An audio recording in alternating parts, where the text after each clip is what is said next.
You guys know. How we doing with what we talked about last time? Has it been a month already? No, it's been a bit less. It's been like because it's been a bit less because the last time was just to catch up about video editing. Oh, okay. Well, FYI, you guys, that was meant to be part of your thing anyway. So we're just meeting early this time, I guess, which is fine. And I would love to hear if any of you have been utilizing your reels or your stories or posts in video format. And I would love to hear how your, for lack of better words, analytics / engagement has been going, if so. I have not. Okay. I don't blame you. It is very time consuming, even when it's not. It's like a mental time consuming thing. I've thought about it. Right? That's the first step. Yeah. So maybe next month. Well, it's funny, Julie, because I know that you do, because the times I go on to TikTok, you always come up on my explore feed, always. And I think it's because I follow you, not explore feed. What is it? The For You page, whatever it is, who cares? So I know that you do those types of videos. I'm telling you, I would do it if they would let me have reels. Oh, they don't. Yeah, it's that extra step of like remembering to like record everything and then like editing it on the computer and making it into, it's just like. Yeah, you don't have to though. You can just you literally hold your phone and do like 2 steps and then stop. I know, but I'd have to do different clips on my iPhone because I don't have reels. So then I'd have to put everything like together and then there's no, I don't know. I mean, I'm going to do it. Okay, download Perfect Video. I mean, there's a lot of apps that do it, but Perfect Video is fantastic because I'll show you. Okay, I'm going to do this backwards and it's going to be real weird, but I'm going to try because I have to do this for a story thread. I'm going to put everything in one so that I can post it as IGTV. I don't know. But anyway, okay, so when you're in there, it looks like this, and all you have to do is press, oh, this is so weird. Press the plus, and then it looks like videos. Okay, I'll just show you with what I'm doing. You get your access to stuff, and you can just click all of them like this, and then click the check button, and then put your settings on what kind of canvas you want, and there it is, done, and then you just export it. Beautiful. Right? Easy. Yeah, I'm going to do it right now. Perfect Video. There you go. It's free, I think. And if it's not free, it's like less than a cup of coffee. You know what? Do you guys have this problem where it's like, you'll spend money on business resources or whatever, supplies, but then when it comes to a phone app, it's like $2.99 and we're like so put off by it. I have that happen every time and it takes me like 2 months to finally be like, okay, I'm gonna do it. You know, so stupid. Is that just me? Okay. I feel you. Right? Oh, every time. It's like $2. Come on. $2. Okay, cool. Do that. It's gonna get like, it'll just help. It'll help you. Also, it'll just help a lot with getting out there. You have Myra, right? You put some stuff out reel wise. Real. Oh, sorry, I'm late. Yes, but I've been putting out some reels lately. How has your engagement been with them in comparison to other stuff? I have a couple that did really good. And it's been a little bit weird because like some of them have a lot of comments, but not that many views. And then on the ones that I have a lot of views, don't have that many comments. I don't know.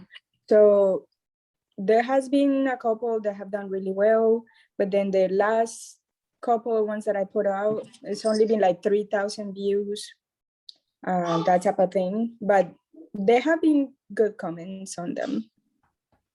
Yeah, they're I more like all of engaging though than yours. regular posts, right? They are, yes, they Yeah. are more engaging than regular posts. Yeah. Yeah, don't try to break the algorithm. It's like there's no way to do it, but if we can do better, it will help. Also, when you post, these snippets, then they're more shareable. Yeah. Additionally, just as an FYI, if you can, when we have these like radical thoughts that are like just so like they're not offensive and they're not, what is the word I'm looking for? They're just kind of like shock value stuff, like, oh, if I said that out loud, I wonder how that would Controversial? go over. Controversial. Yeah, well, no, not controversial either. Just basically like no one else is talking about this, but this is so legit. When posts like that go out, those are the ones that get shared. So Like the one you did. How long did it take you to do that one? It was awesome. my The one, the pointing. pointing. Yeah. It took a hot second. I feel like it probably took me a total of like 40 minutes, which is like not something that Oh, that's not bad. I know, but I don't want to waste 40 minutes on a reel. It's ridiculous. But I had to, like, that was one that I wanted to do for like 6 months. And finally I did it because I was like, I gotta. Yeah. It was so But good. I did it. It was because I was being really productive on the things that I couldn't fully focus on during retreat. So I was just like, okay, what stuff have I wanted to get done that I can get done while simultaneously running this thing? And so a lot of that stuff that came out as far as filming goes was like, okay, retreat's running. I'm going to do this stuff. And so it was also multitasking, which I was really proud of. Okay. So,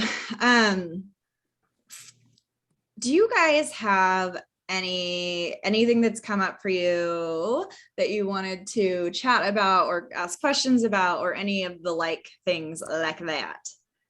As far as I just wanted to say, like, sorry, that's my baby in the background. I just wanted to say, like, I've been thinking about reels different. And I think like now that I kind of like changed my mindset about them, I think they're becoming like easier to make, like the actual videos that I used to make before, because now it's like I can search for like a 7-second song and then I can see kind of like what other people are doing with that song. And I can kind of like prepare. So I just filmed a little bit at the beginning, and then during, like what you were doing, I in the middle and then at the end, and then I just edited in the InShot app. And I think that's like so much easier because now I don't have the pressure that I had the camera on me throughout the whole thing. It's just like a little snippets, like what you were saying last call, and that has just been so helpful, and it's taking like a lot of the pressure, and it's made it easier to make reels that way. They're just, I think that we're so used to wanting to make everything so polished, especially those of us who have been educators for a while. That's even worse because we're like trying to break that polished feeling, I guess. But actually it's beneficial for those who have not been, because you can walk in an unpolished way and be okay with it from the get-go instead of trying, well, no, because then you have that whole like feeling of it needs to be, I know, but they don't. And the more that you put out, the better. And it's like, I know social media is something else, but what was I gonna say? I don't remember. I don't remember. It's really gone. I'm trying. No, it's gone. Dang it. Oh well. Hello, I have ADHD. My name is Peggy Dean, and I have ADHD. I'm not saying it because it's a buzzword trend right now. I'm saying it because right now I have no idea. That's okay. It's embarrassing. So I'm owning it live with you, Hey, my family. that Yes. happens to me so much too. So it's not, you're not alone, you're not alone, but yeah, Appreciate that you. happens to me so many times. Ugh. I have something to say. First of all, I like all of your reels that you share. Like everyone, that all of them, they're so good. And it's like, oh yeah, I need to do that more. But I've noticed that when I do reels, it makes it so that it's easier for people that want to support me to share. Yeah. So they're like, Mm. oh, look at this really cool thing my friend is doing. And then it's like a little bite size, like push to their audience, because they usually share it in their stories, or if it's something silly, like they share it to make other people laugh. So it's really I helped. think, before they existed, one of the things that we were noticing, is that the more that you can put yourself and your truth and show up authentically, not to be a buzzword, but to show up authentically, then it is more relatable, and it does connect people more. Obviously not everything needs to be that way, but the more that we show up, the more that we establish a real connection with our people, and like they're our community, they're not our audience, they're not our followers, they're our community. And that's kind of, that's really special. It's a collective community, but we also have our own, Myra, just FYI, I muted you, but you can always unmute yourself. I just wanted you to know. But we will also have our own, there were a lot of people at retreat that came and they were like, oh, I heard of you by so-and-so. I've never heard of you before, but I'm really stoked to be here. And, you're the way that you are, I mean, that's for lack of better words, but your personality or the way you deliver stuff or your humor or whatever it is, all of us have a facet of sorts, and that's what people are gravitating towards. Sometimes it's our delivery, it's the way that we explain things, sometimes it's our warmth, sometimes, so the way that we can do that is awesome. Jennifer Nichols, I don't know if you guys know her. She did a live with me on Monday on YouTube. And she had just said, which by the way, you guys, it's always open. We could do one a week if you wanted to. I will always drop my schedule to do lives. They are so much fun. They're so engaging. And then after the fact, it gives us content, evergreen content that, and you don't have to do a blog post that month because we can just do a recap for it. Alina, have we done that for? Oh no, we don't have to. We have it scheduled out for, I think, everyone now, one a month. Friday, Peggy. Oh, Friday. Everyone's doing a live? Yeah. You guys are nasty. I like it. Friday, Peggy, are you excited? Nasty. I am very excited. I know. See, I don't even know this about all of you. This is why I love Alina so much, because she can organize things so much better than I can. Forget it. I didn't know we were doing a call until 4 minutes before we had this call, because I had a news segment right before this, and then I have this, and then I have a Alina meeting after. Are you guys, am I frozen? No, you're good. You guys froze for a sec. So I don't know what my schedule looks like, but that's okay. So yeah, authenticity. Well, just know you get to hang out with me for the next 3 days. So get excited. Oh yeah, because tomorrow's social, huh? Yeah. Get excited. Lisa, that's what I need in my life. You. I know, right? Oh my gosh. The other day, this is off topic. I actually never mind. We can talk about this later. Hi, my name is Peggy Jean. I have ADHD. Today especially is apparently rough. Okay. Another thing that really worked out for the reels was I had this hand lettering class that I was doing. And so I told people hey, I have this many seats left. Share this reel that tells people about it. And I got almost all the seats for my class sold out. Like I had 2 seats left. And it's just like, you guys are awesome. Most of you did it. I don't know if you didn't. So if you did it, I'm not mad at you. But like, it was just really cool to just, you know, be like, people love and support me. And this Yeah. video that I made, like, shows It's a good that. idea. So Can I give you another tip? please, all of Okay, them. this applies to everybody. If you guys are doing, how many of us here do any sort of either live events or structured challenges of sorts, or something that you offer your audience, or maybe you're thinking about doing something like that, whether it be live workshops, live chats, or whatever it may be. And who does stuff like this or thinks about doing it? I don't do it on Instagram, but I do it on Patreon. Okay, perfect.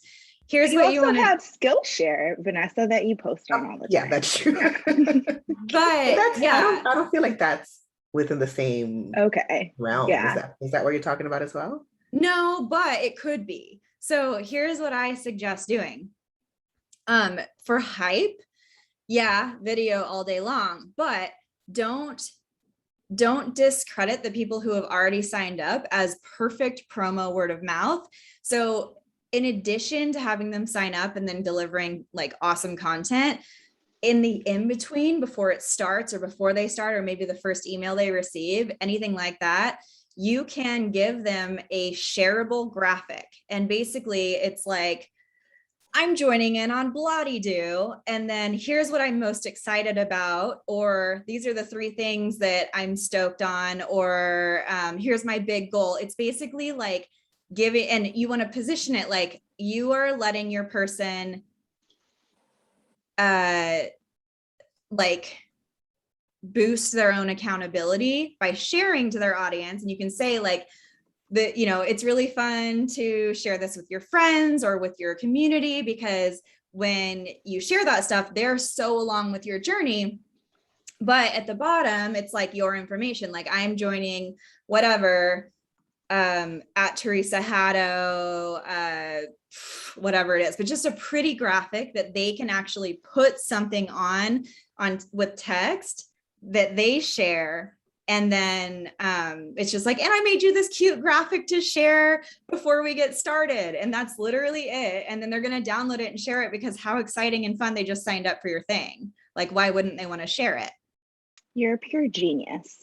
No, I just, you know, it's a matter of these types of thoughts will come to you the more that you do something. That's all it is. Just experience doing something. And then when your brain starts to finally quiet in one area, that's where these opportunities pop up, to where you can think of like, oh, why don't I utilize this? Why have I not been doing this?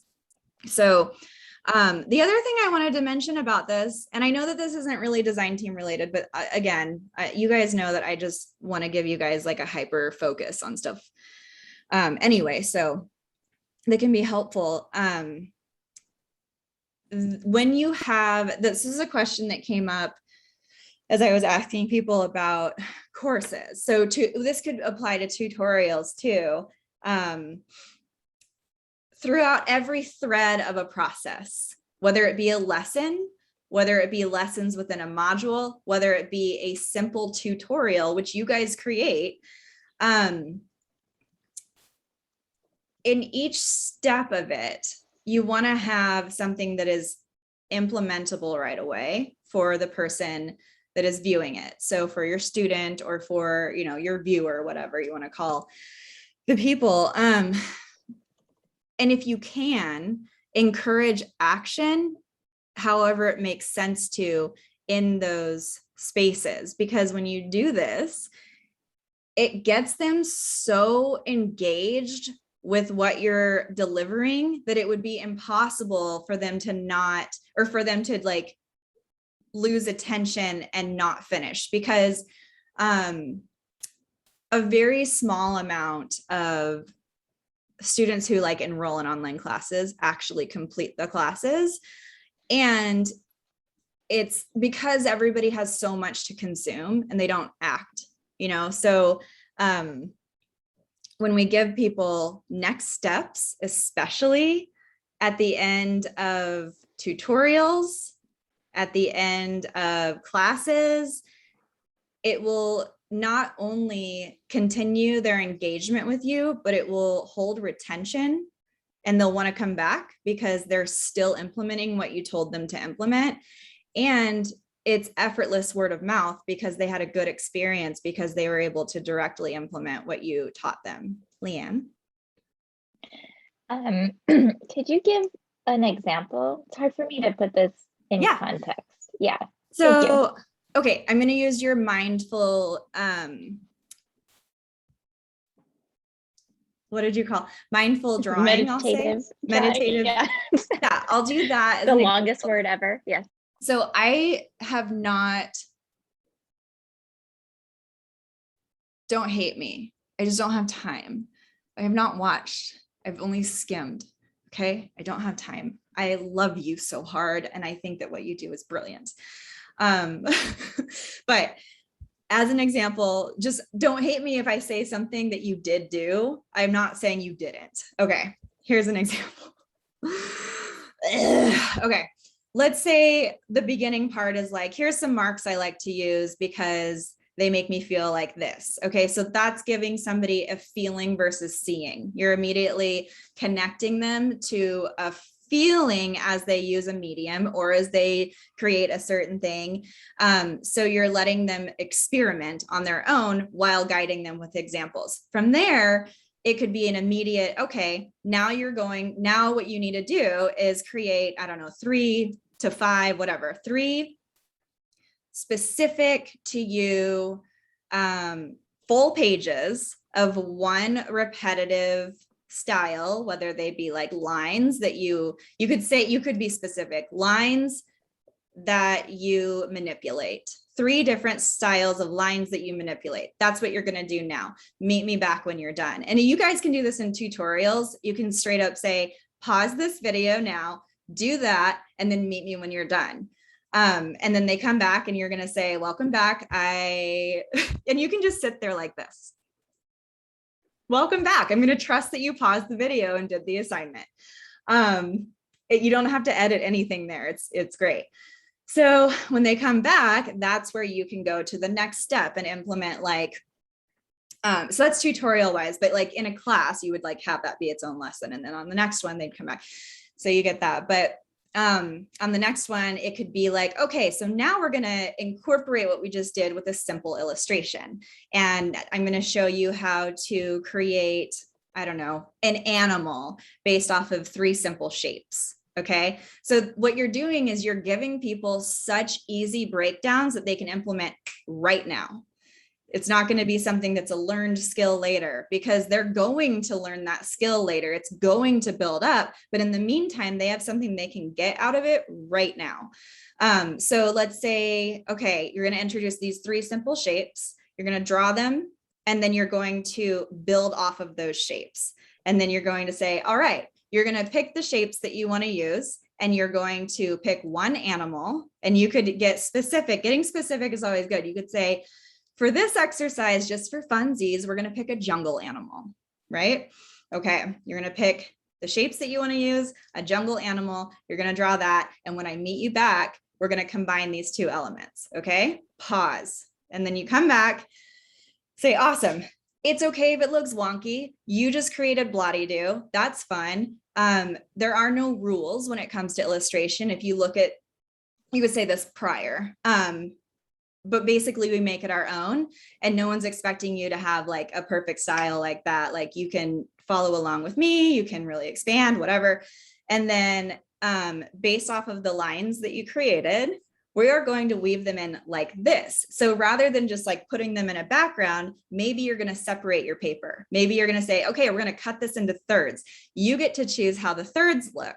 They could either be horizontal, they could be opposite diagonal, or they could be,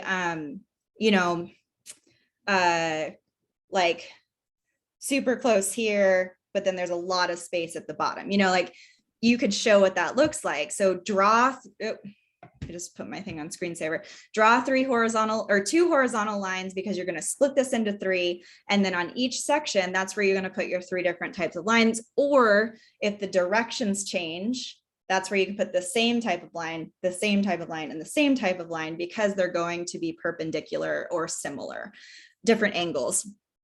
And then at the end, you can say, pause, now do that. Or like, you can do that as, or work along with me as I do the whole thing. That's a huge one. People love real-time working. They love it. You can talk while you do it. You can put music while you do it. Note about the music. Huge. And I don't know if we've had this problem with design team, or if it was just for retreat. We haven't had that problem. Cool.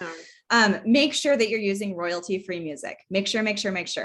If you're not, and you have a license for it, provide that license so that I can get it up on the YouTube thingy. I don't even know if we can do that because I don't have the license. Please just use royalty-free music, because otherwise it's going to cut your audio out of the entire thing. And then you won't have audio if it's on my page. If it's on your page, if you have a license for something, make sure that's in your YouTube profile so that they don't strip your audio away from you. Sometimes it's not the case. Sometimes it's just like, it might be royalty free and there's a copyright claim. That doesn't mean it's a strike. It just means a claim. Sometimes it doesn't take the audio away. Sometimes it does. It depends on like the composer. Just an FYI. But anyway, so, okay. You're working along with this person. That's always a plus. It's also a really easy way to extend your watch time with somebody, because people love working along with you. And if you monetize your videos, that's a longer video, so you're good. Now, on top of that, maybe you're done. Cool. Maybe you want to add color, and you're going to start to incorporate and go into a whole nother spiel on different types of mediums that they can use. And then you could say, so pick your favorite, stick to that one only. Or you could say, now you're going to pick 2 types of media and go from there. So it's very specific, implementable. They're going to love it. When everything's finished and done, then you can say, all right, perfect. We hit the end of this. Not like, I hope you enjoyed this, but rather, now I'm going to give you a homework assignment. Okay. I want you to do it. If you don't have time right now, that's totally fine. Set up 15 minutes of intentional time and make it about them. Intentional time that you get to have to explore this side of yourself and see where it takes you. So here's what you're going to do. And then give them an assignment to, maybe it would be, as an example, take the same creature that you created today, draw it 3 different ways on 3 different sets of paper, do the exact same exercise and do it differently each time. That's a great style exploration. And then you can segue into that and say, remember when we were talking about how you weren't really sure how it was going to look? This is a great way to expand on what styles you like the most. So don't think about what you think you're going to like the most. Just do them in different ways and see what happens. And that's where the beauty comes out of it. So you're giving them direct action when you're done, so that you're remaining in their mind. You are still fresh to them. They're going to want to come back when they're done. It's not a great, hope you enjoyed this, bye.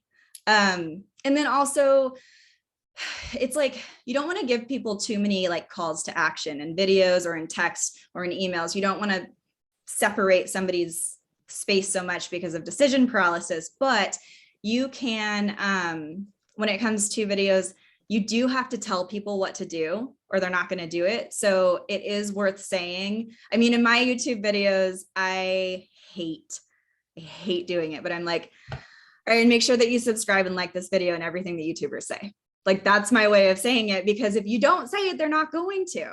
So, and then it's like, okay, they do it. Or if you want someone to comment, Leanne, let's say it's your tutorial, you could say, now I'm really curious to see, this is a great follow-up, because when you implement accountability for them after the fact, it's even better because it's going to bring them back. So you could say, you have a week to do this, or you have 3 days to do this, or whatever it may be. I want you to come back and I want you to comment and tell me about your experience, or even more specific, tell me what you found that you liked and what you didn't like, and tell me which number, your first, second, or third, that you ended up liking the most. And I find, you could say, I mean, I'm saying this as an example, I find that usually my favorites are the second and third. It's so strange how that works, because my first initial thoughts are like what this should be, but then the more I loosen up and do the project, it lets me bloody-do. And so I want you to come back and tell me, because I am so eager to hear. Okay. Implementable, outcomes, retention. Yeah. Thank you. Yeah. Thank you. Totally. Is that helpful, guys? Good deal. Now, what are we going to do? No, so listen, you guys, I don't want you to overthink tutorials at all. And it's really easy when all of this like information comes at you and you're like, oh, okay, that's another opportunity that I need to open for it. But really, if you know what you're going to do, it's a matter of an outline. Like it could be a 15-minute thing, and just like say, okay, I know I'm going to do a tutorial on this. I already know what I'm going to say. I don't even need to plan anything out. So just think, what 2 things can I have them take action on as I'm working through this? And just write those 2 things down so that you don't have to look at it. It's 2 things. But when you write stuff on paper, it like works a different part of our brains so that it sticks more. So you can just have that off to the side and know that like, okay, Vanessa's doing, these giant washes on paper with all of this wet on wet technique stuff. So she could assign somebody to do 2 pieces of paper with 2 different ombres. So they could choose like warm colors of their choice and cool colors of their choice. She could put up a color wheel so that they see what it looks like, or she could just say, look up a color wheel, look up warm colors or cool colors. She could say reds and yellows and oranges. Choose from that family 2 colors, blues, purples, whatever, choose from that color or from those families 2 colors, put a piece of paper, do this exercise, and then we'll move into our project or whatever she wants to say. But that's giving them something they're learning right now that's going to make them want to continue through. That would be more of like a class, less that, a tutorial, not so much, but class-wise, it could be part of a tutorial. I just think that's a little ambitious and unnecessary for a tutorial, but don't be afraid to do it. And like, if it makes sense to, the more interactive they are, the better as far as working alongside somebody. It's harder to get people to do things when you don't have a demo of it, when you're not doing it too. That's why I find like I will work along with people and I'll just fill the empty space with commentary. That's not easy for everybody. And that's okay. It can be, music is great. People like meditative music. Don't put like electronic house music in. I did that one time, and it was because I was just looking up like the YouTube, whatever. I'm like, well, what can throw in here? What's about this time? And I was like, this will work. And I got a couple of comments about how it was distracting, or one of them was, well, this isn't usually my choice of music for something like this. And I'm like, cool. But either way, it was a good lesson learned for me to keep things light and calm. But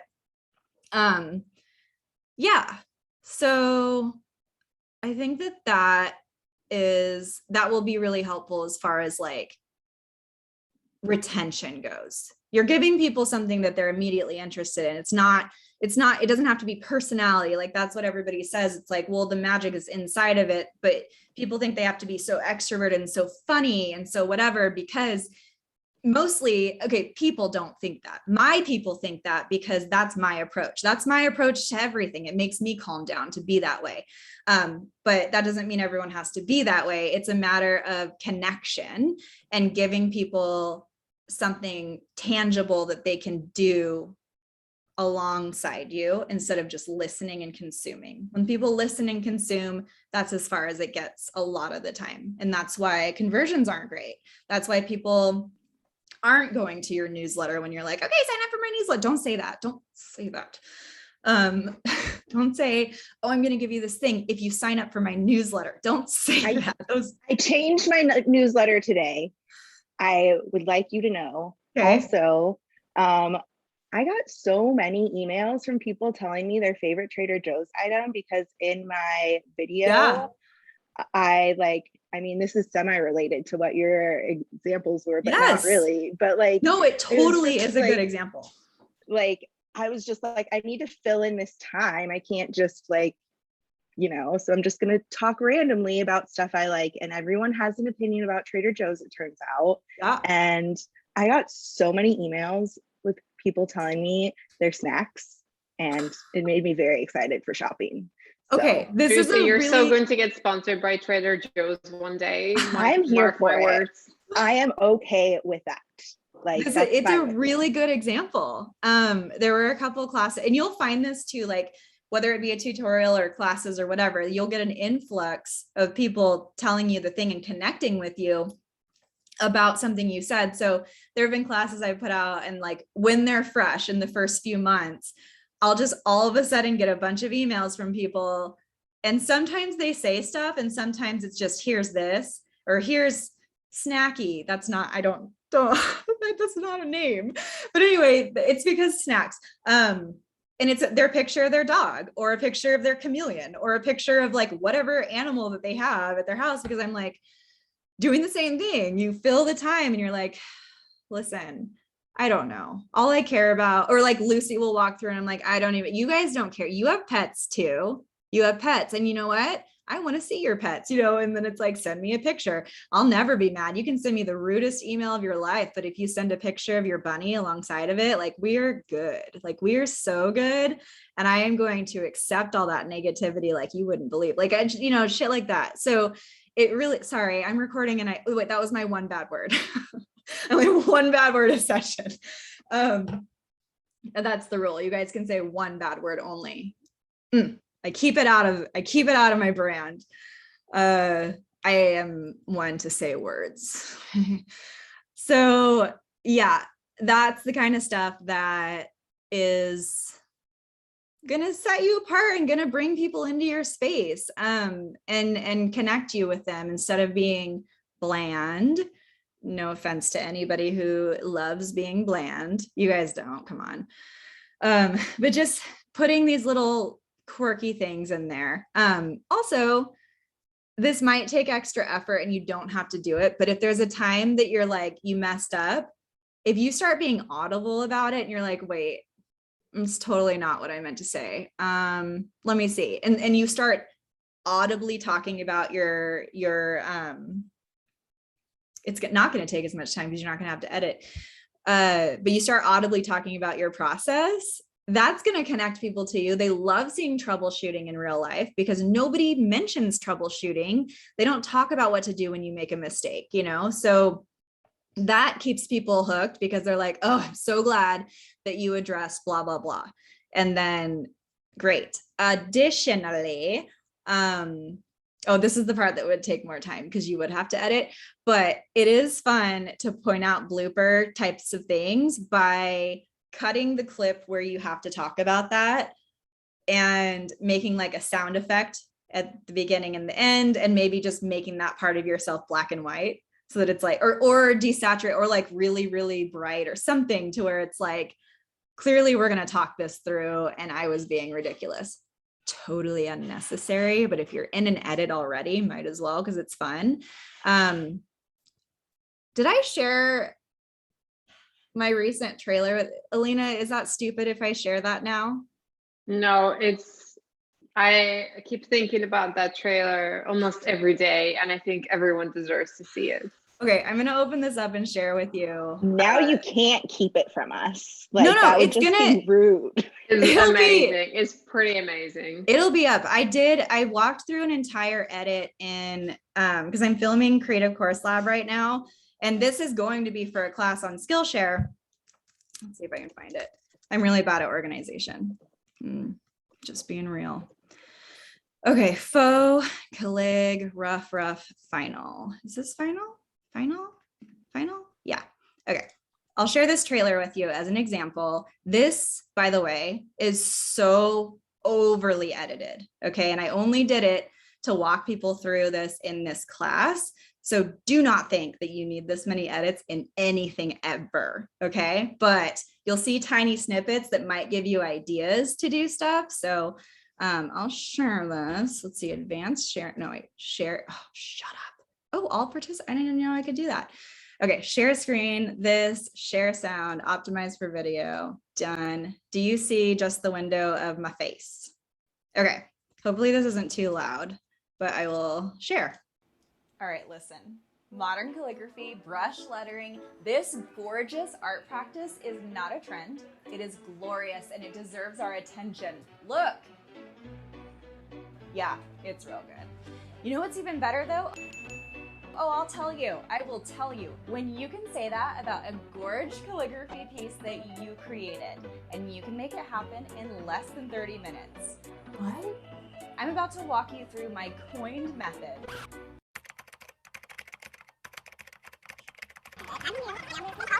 I'm about to walk you through my super easy 3-step, 3-corner method for creating the easiest faux calligraphy that looks like $1 million each and every time. Here's a sneak peek. I will be walking you through how to nail your own unique to you cohesive alphabet that screams, insert your name, style. You will learn the foundations that you need that will allow you to break those rules to render beautiful original results, and you will be set up to conquer Pro Tools should you love this art form and decide to take it to the next level. That sounds pretty cool. Yeah, sounds like a class I'd want to take. I'm Peggy Dean. I'm not your average teacher, no. But I'll tell you what I am good at, and it's so that I can empower you through your journey. I am a best-selling author, award-winning educator, and world-renowned artist. You want to know why? It's because I'm a rebel that likes systems, but not theirs. I built my own that works better than traditional ones. So follow along with me here so that I can help you rock your faux calligraphy one cutie pie letter at a time. Why are you still watching this? Let's go. Nah, right? Ideas? Oh, stop. That was awesome. So I'm gonna cute. sign I love up. it. I know how to do calligraphy. I'm still gonna sign up. Right? I You know. got me. It's like the easiest class that I have, by the way, already taught. It's the exact same structure that's in my very first class that I've ever taught. But I have Skillshare's thing in my head that they said this like a year ago, which is don't be afraid to teach the same topic twice. Okay? Because you're going to teach it differently later. You might have a different project later. So I'm teaching the same thing, teaching the exact same thing. It's not even going to change as far as like what I'm teaching. What has improved is my skill level, my personality, my approach. Like those are the things that have changed. And so I had no intention on being that intense with this trailer because I am the biggest corner cutter. I don't want to spend time editing. But if just that one part that goes black and white and like a little chime comes up and I have like a thought, like that's all it could be. And that's going to set it apart, if that makes sense, you know? Now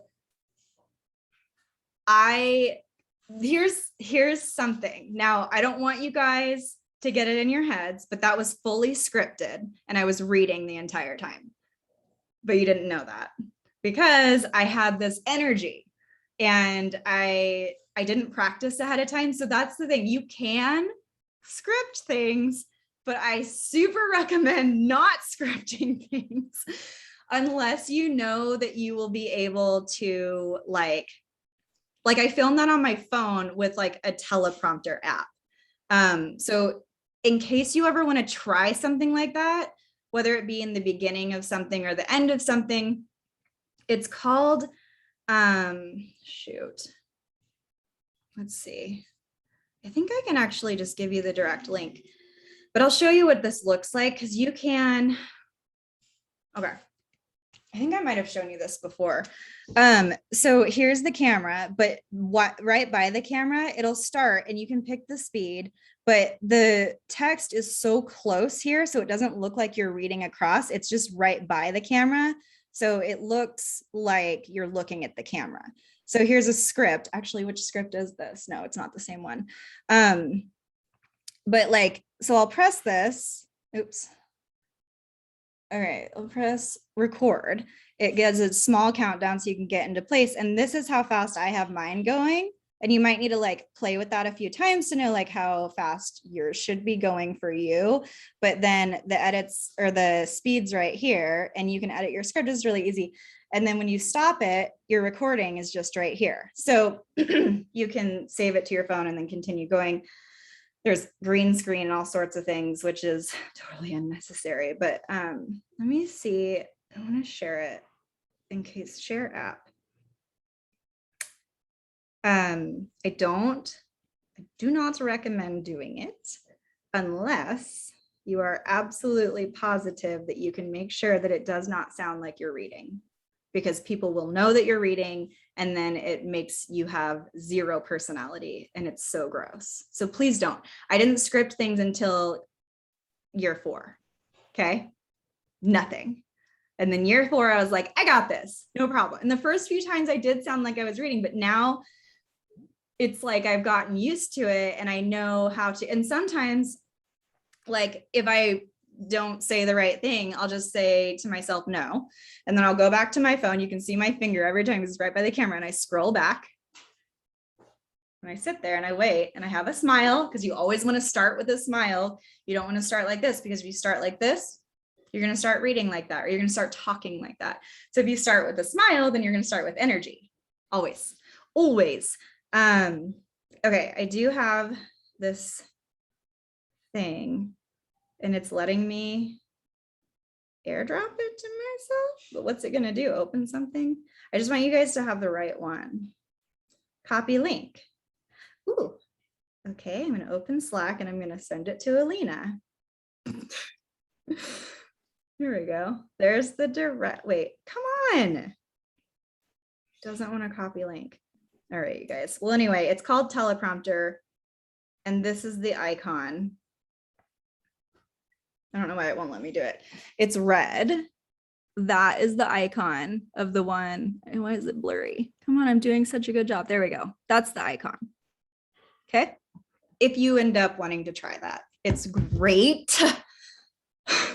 It's the best thing ever. And I've tried different kinds. I've tried, I bought a, oh, this might be helpful. If you like filming on a good camera, they have, like, if you look up teleprompter, tiny teleprompter or whatever, it's a small box that's like this big. It goes on a tripod and it has a mirror in it. So it's like this. You can put your script up on any teleprompter app where it's just a teleprompter and set it in the mirror thing. And then that's what you see. But then it also lets you mount your camera like in the glass area that you're going to be looking. So it's going to reflect up and right where the camera is.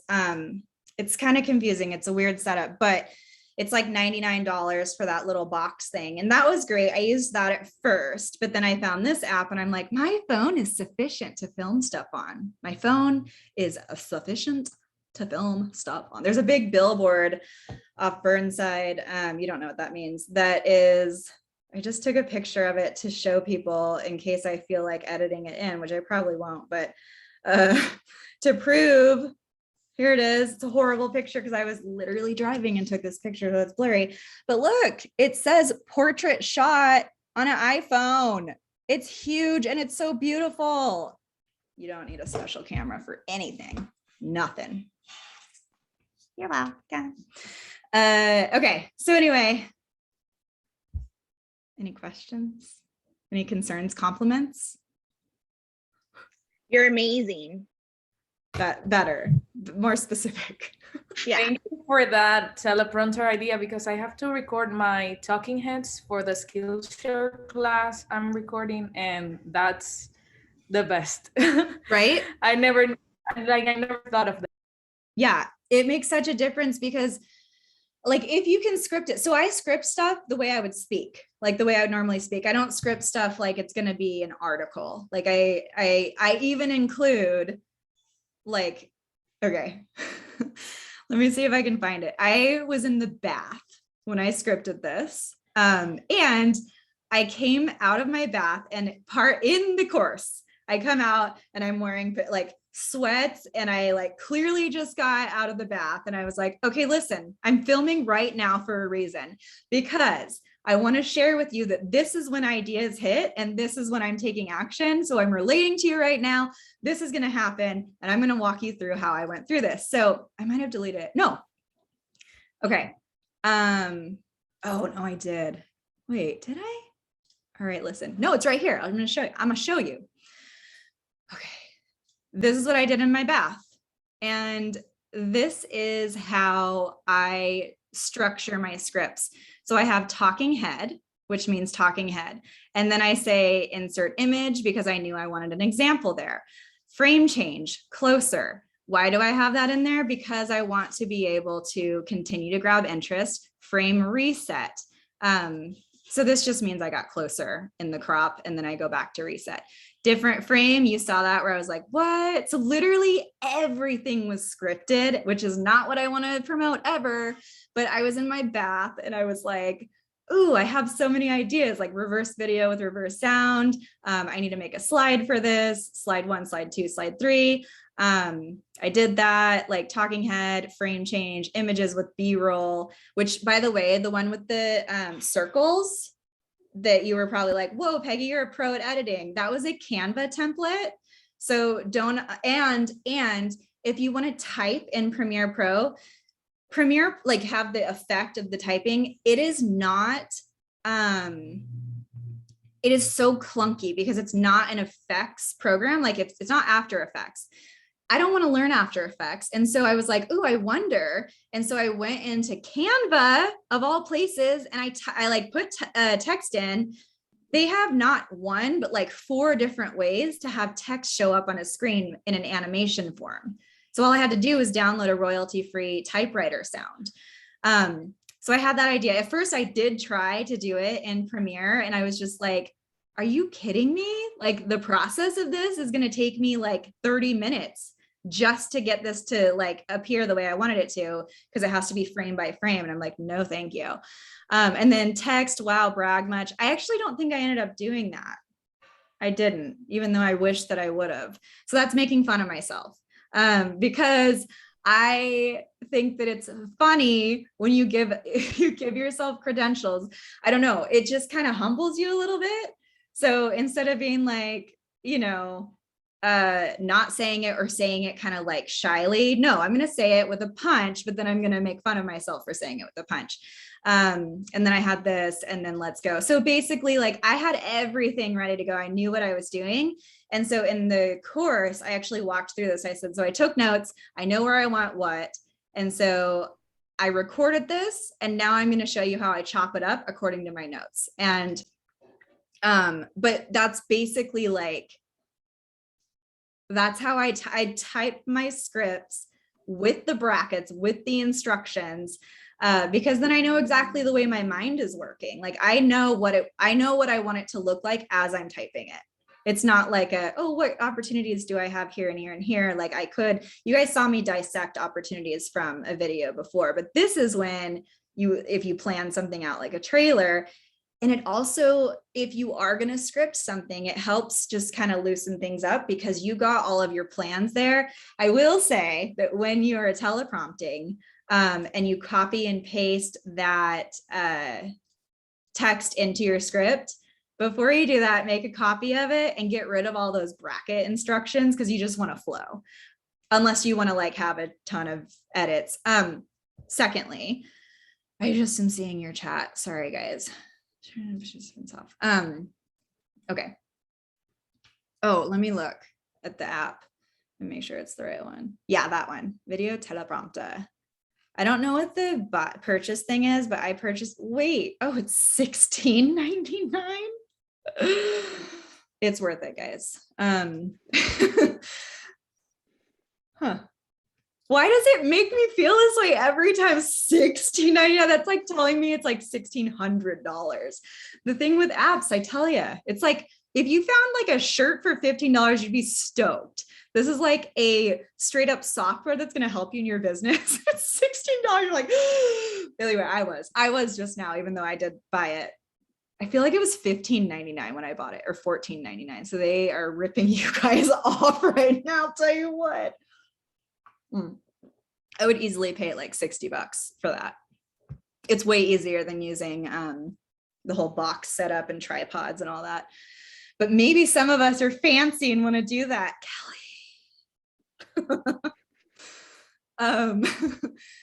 Okay. That's okay that I lost my train of thought. That's what it was. Look, it came back, comes back around sometimes. Mistakes, editing them out. If you feel confident about your flow, you feel super confident and you know that you might have to edit like the beginning and the end, and then there was something in the middle you messed up and you just like don't want to sit there and just hyper focus on your lesson to find out where it was, the best thing you can do is silence for like a good 30 seconds to a minute. Just like pause what you're doing, get a cup of tea if you want, keep it rolling, and then come back, because plug it into your editor. You have the beginning and ending that you do edit, but then you'll see your audio just dip.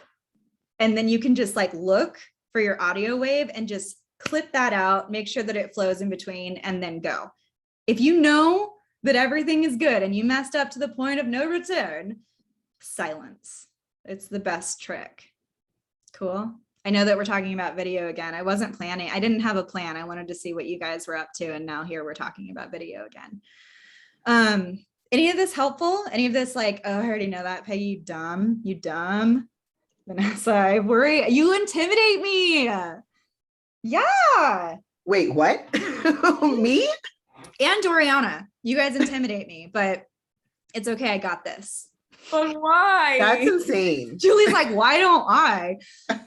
Because you guys are so used to it. And I know that you know things that I don't know, which I love. I'm all about it. I'm a sponge. I felt so cool when I was in my lesson. Like, and if you just need to merge these together, all you have to do is click this and press delete, and it's just gonna magic. And then I didn't give you credit, and I felt so bad and so guilty, but I was like, no, Peggy, stay on track because you're teaching something in your big course that people spent money on. Don't go off track and say Doriana's so cool, here's why. Don't go off track and be like, look at Doriana's, I just but now I feel guilty and I'm like feeling like I need to confess. Anyway, I'm pretty sure she's about to quit the design team now. She's like, I'm done. No, Teresa, I'm not gonna leave you alone. Good, don't. Please. I'm not gonna leave you alone with Peggy. I have a question for Doriana. Sorry. Tell me. Do you have a cute little belly, and can we see it? Yeah. Well, look, it's not like you can see it. It's little. Oh, barely. You can see it. Oh. No. I have 14 weeks and it's not big enough. No, but it's barely, and that's probably so barely. weird to have it the first time be barely. Yeah. Cute. Gosh, that would make me feel so weird. Do you feel like a stranger in your body? No, not well. Yes, when I have like those sickness and nauseous and I have to vomit, it's the worst. But it's not that like different on it. I don't know. Yeah. I'm interested in hearing how you feel about being possibly a stranger in your body when you start breastfeeding for the first time. Because I feel like that would just make me feel absolutely like hard disconnect from my own body. With the sound of breastfeeding, I think Julie just she died. I had this, so if you've never breastfed, you have a letdown. So there's like it's like when your body's like, oh, make milk. So that it's like a 30-second thing. My body, I had like a reverse, a lot of people get like a euphoric, like bonding feeling. And my body was like, pain. Yeah. So it would hurt really bad and I would get really nauseous. So I would be sitting there like gonna throw up, like, oh, I love this, love it. And it was just like, I don't know. And it would pass, but it was just like a minute or so of like, wanna barf every 45 minutes for Ugh. every day for a few months. I It was hate it. weird. But no, it's super special. It's so magical. It's so magical. Okay, Sounds great for all of it's you. great. Yeah. I'm gonna We're do- not going to ask Teresa her opinions because no, but when the baby comes, that's really amazing. And then they start to be a toddler. Ugh, sounds fun. I'm so happy for you. I was thinking about it the other day when Lucy was just being absolutely chaotic because of her dementia and I mean, I don't know what dogs can have as old dogs, but like anything that old people can get or do or be, that's what Lucy has gotten in dog form. And my patience level is like, I seriously the other day was like, how do people have kids? This is like so demanding. I have to keep getting up and I have to keep doing things for the dog. And I was just like so pissed. And I was just like, this is probably not even a fraction, not even a single fraction of having a child, a human child that you have to like entertain and like do things with all the time. Anyway, I that have sounds being great, said, Maria. I'm so two- excited for you. Oh, I Okay. have two way older kids, and I have a 23 and an 18-year-old. And then my wife was like, let's have a baby. And I was like, let's go through this again. And then there she is. So I was this close to empty nest. Oh, but it's probably so worth it, I'm sure. Oh, she's great. She's Because I great. hear that it changes you as a human in a great And way. way older siblings are amazing babysitters. Oh, I bet, huh? Yeah, I would take that. I would also take the cleaning. I would be like, okay, it's chore time. If you want to, like, you never have to clean anymore. Like, I'm all about that. So I know it doesn't happen for everybody. Okay. Anyway, that I feel like is a good wrap for today, unless you guys wanted to discuss anything else. Nay? I just Question? have Quick one question thing for that I want to everyone. ask of everyone. Sorry to Okay. jump in. Just one quick reminder. Well, first of all, you're all doing so great on your tutorials, and there's like hardly any edits required anymore. So well done to all of you. But one thing is to make sure your photos are horizontal, not more than 1200 in width, and in JPEG format. Really? Why JPEG? Because it's smaller? Because otherwise I can't upload it to Canva if it's not JPEG. Yeah, huh? Nuh-uh. If Yeah. it's like TIFF, you can't upload it. Oh, TIFF. Who's submitting in TIFF? What a weirdo. I think I Am I did that gonna once. I'm just kidding. It's because the screenshot came out in TIFF, and then Okay, but after I Alina, you could just uploaded them- open it and screenshot. No, that's hard for you. No, I'm sorry. It was not it's a screen grab. And after I did all of them, I realized that I could actually change that. Huh? Who knew? I didn't even know Sorry. you could do that. It's just a little reminder. It doesn't happen often, but it's just sometimes I still have to resize some of the photos and stuff. So just something to be mindful of. But otherwise, you guys are all doing great. I like how I'm learning things about my own website. Why can't I upload a PNG? I do that all the time. All right. It's fine. I know it's smaller. I feel like I'm gonna stop. Vanessa, Vanessa, you had a question, and Leanne, did you have a question too after? Oh, fine. I just had a question for everybody. When we were talking earlier about like reels and videos on Instagram, have people found that their engagement and like numbers are a lot lower this summer than before? Because it's been terrible. Even my business is way like slower than it has ever been. And I'm wondering if it's because of like coming out of the pandemic and stuff, but my numbers are way down. My Mine numbers too. are way down. Yeah.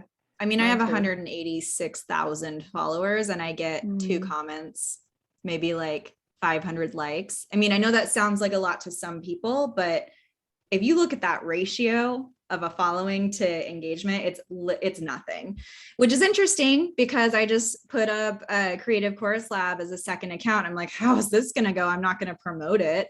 I'm just going to have it be a space, and I'm getting like 40 comments on a thing, 20 something. And I have like 204 followers. So like, look at those ratios. It's because, you know what it is?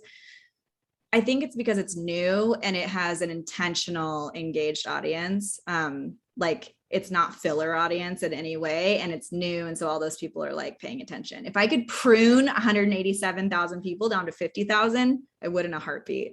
Just get rid of all those empty accounts that like wanted to sign up for the iPad giveaway that I decided to do 3 times in a year because I wanted to increase my following. What?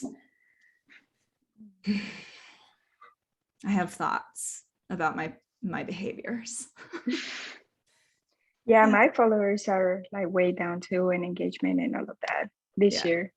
But you know what? Don't look at your cap, or don't look at your comments, and don't look at your likes. Look at your reach.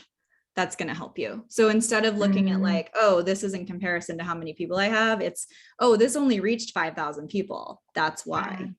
And then you can just be mad at them and not yourself and what you're putting out there. I Yeah. also tend to look at my analytics on my website to see if I can see like if there's something that I posted on Instagram that maybe made it so that more people went to my website at a certain time. Because that obviously means that like there's something that they like and they want to see more of. Mm-hmm. I do recommend bringing people to your website as much as possible. Like if you guys don't already, include like you could include like 4 soft mentions that are like link embeds in your tutorials on the blog that lead to your website or lead to something additional that you do on your website, like soft. And soft converts so much higher than hard sells. I mean, obviously you could say like, oh, and you can find this on my website, like, and if it's relevant, it's something that people want, then they're totally going to do it. But if it's soft, it's like,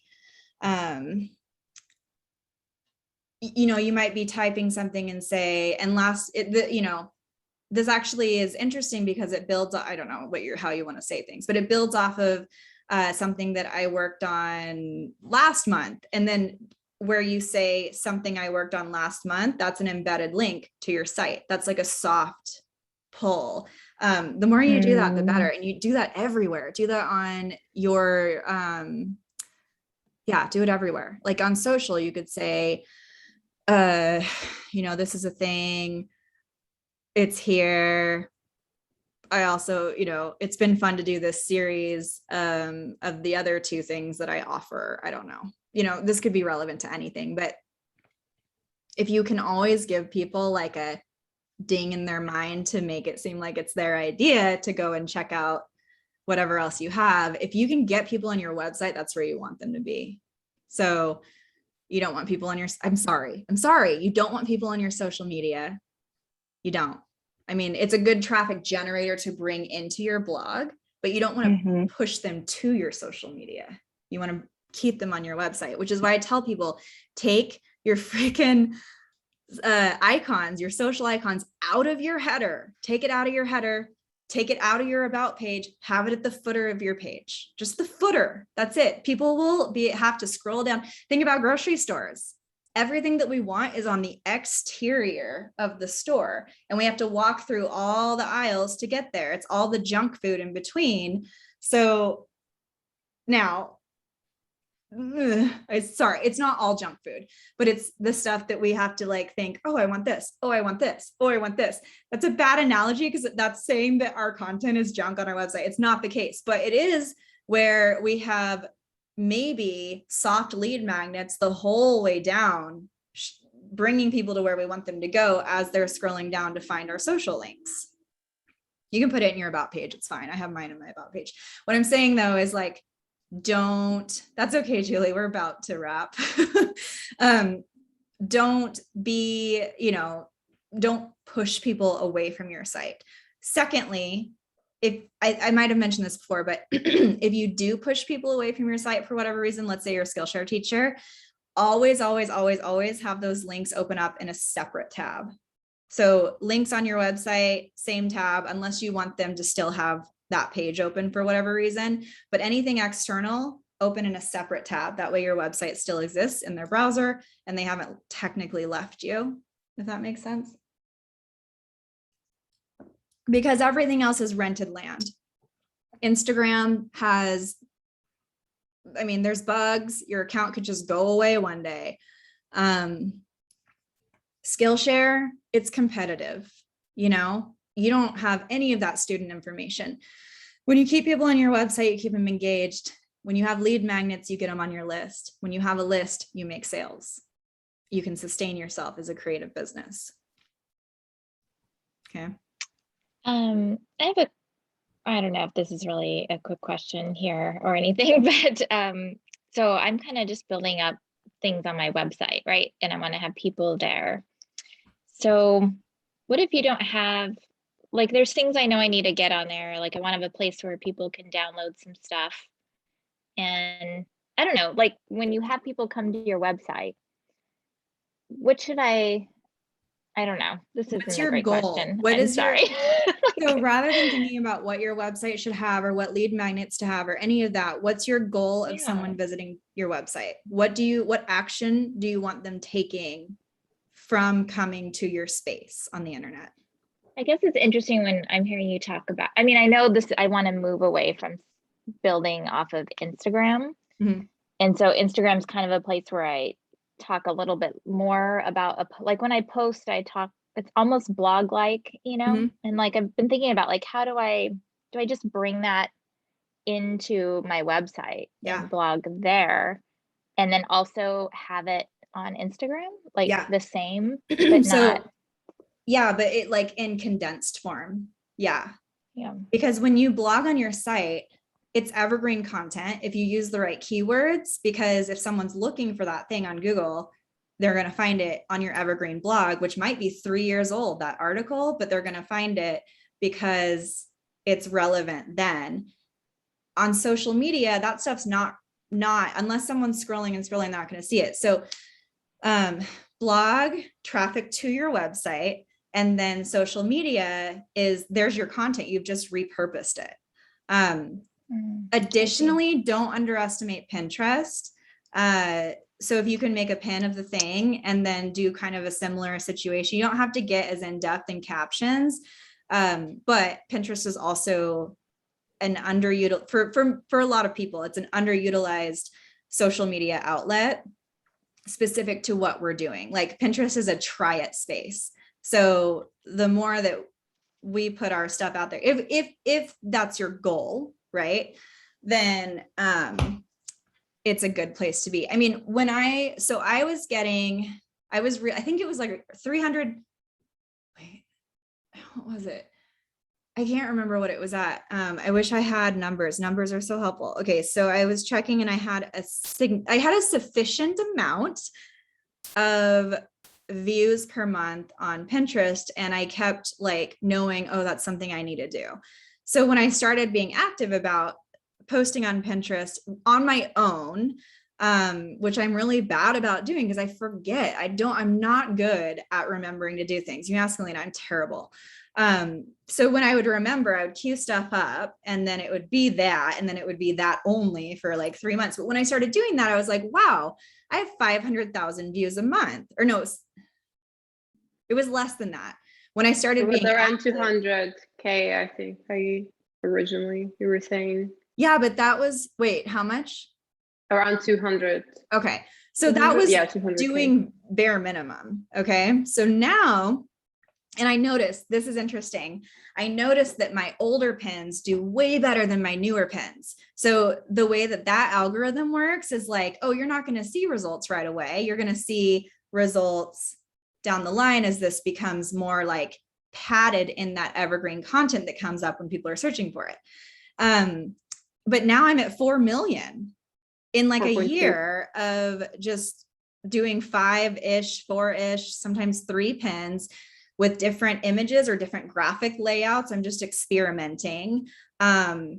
And they go onto different boards, or they just drip on the same board just over time a little bit. You can schedule pins directly in Pinterest. You can also use Tailwind. I love Tailwind, but those are some spaces that you can take advantage of that. And all you have to do is throw graphics into Canva, like have templates, just replace the pictures, download it, schedule it to Pinterest. The whole process will take you 5 minutes. And Pinterest is such a huge, I don't know if you guys use Google Analytics or like your website built-in analytics, but what made me finally make that decision was when I was looking at that and saw that 50% at that time, it's different now, but at that time, 50%, over 50% of traffic was coming from Pinterest to my site. And otherwise it was like specific, like they typed in my website and then there was a sliver of social media and then there was like a couple other things. I don't know, but Pinterest was where it was coming from. Now it's pretty balanced. I have no idea how. That's cool. If I was better at marketing and stuff, I would pay attention to those numbers, but that's not my job. It is my job. It's my job because we have all these jobs. We wear every hat and some of them are a little better than others. But what I'm saying is take advantage of Pinterest, take advantage of blogging, anything that can be evergreen content. So a blog is the perfect example because you can take a blog and repurpose it into Pinterest, into Instagram, into Twitter, into Facebook. May I make a suggestion? 2 social media sites.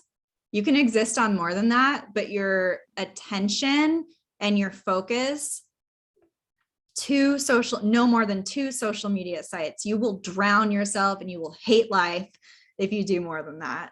You will, I promise. Now, when it comes to repurposing though, you might put something up on, I don't know if some of you have your own YouTube channel. So you might put something on YouTube.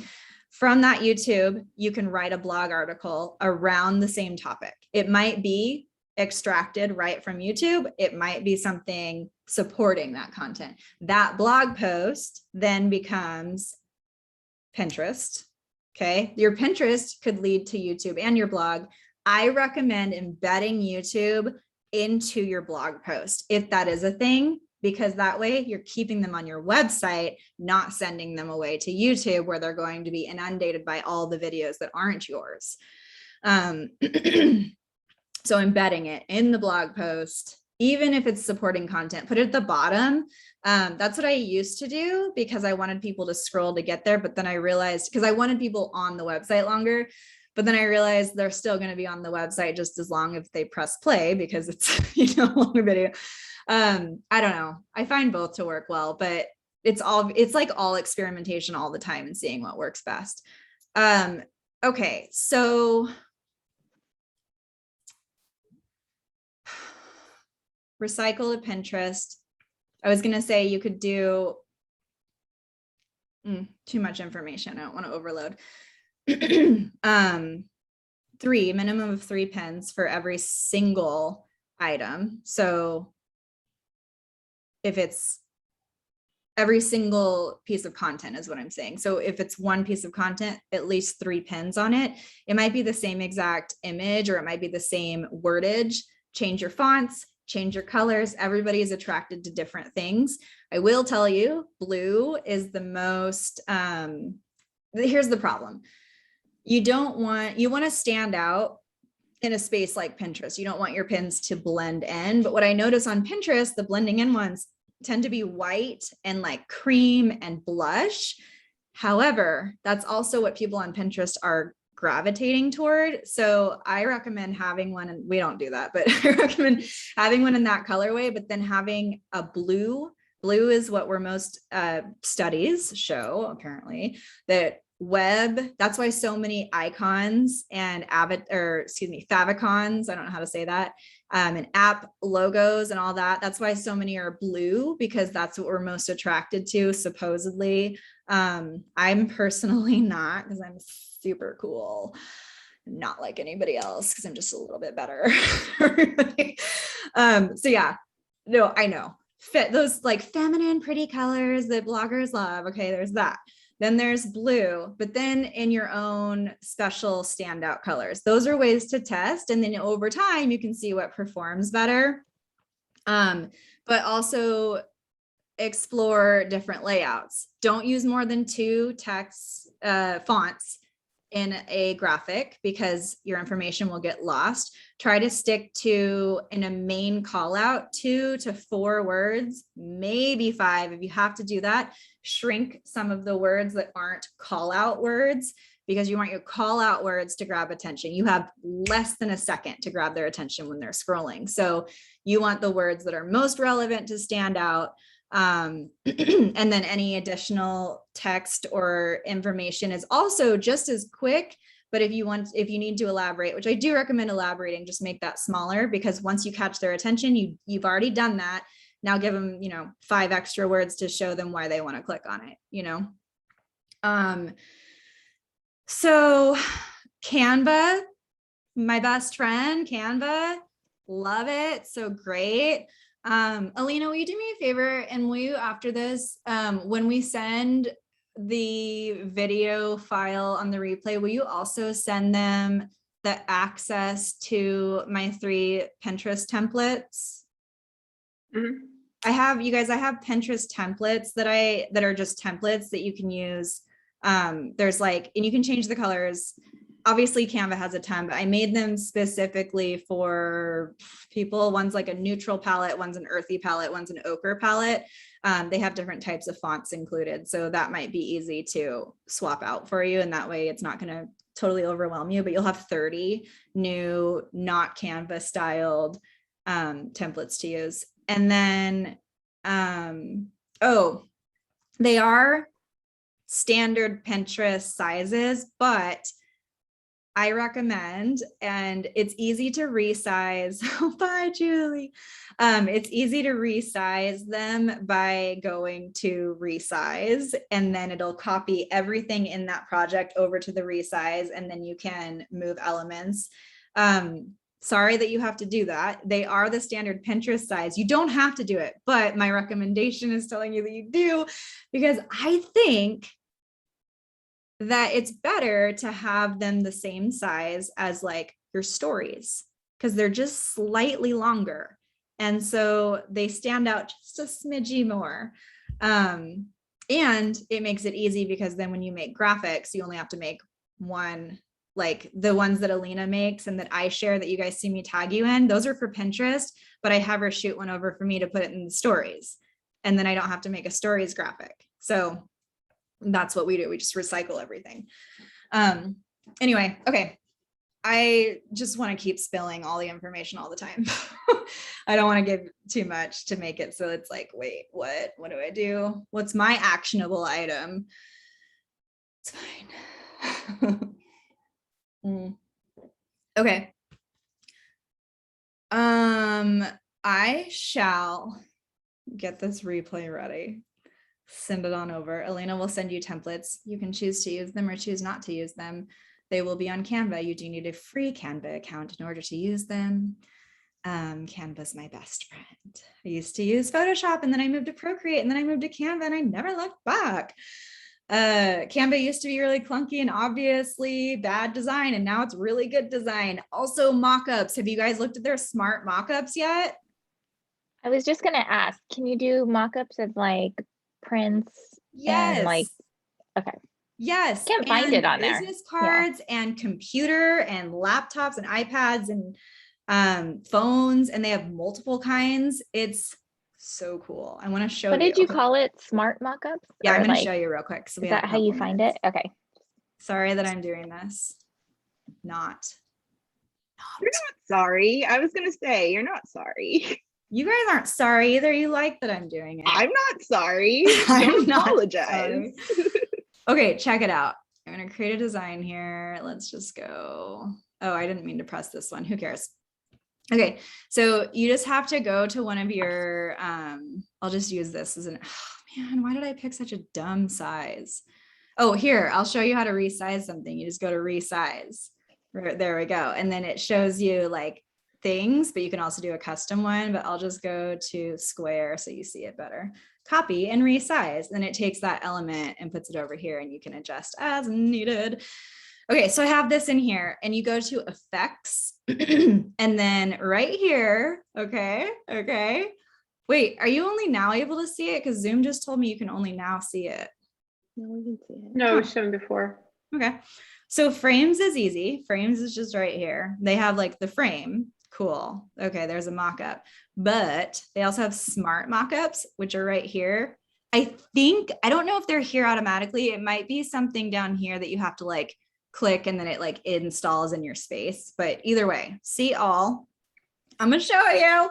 Okay, so we got smartphones, and then you can literally choose somebody's hands to make this beautiful mock-up. I know it's a horizontal image, so it's the worst example ever, but like it just puts it in there. It puts it in there at an angle even, so it looks like they're looking at the thing. I know I'm using a bad example.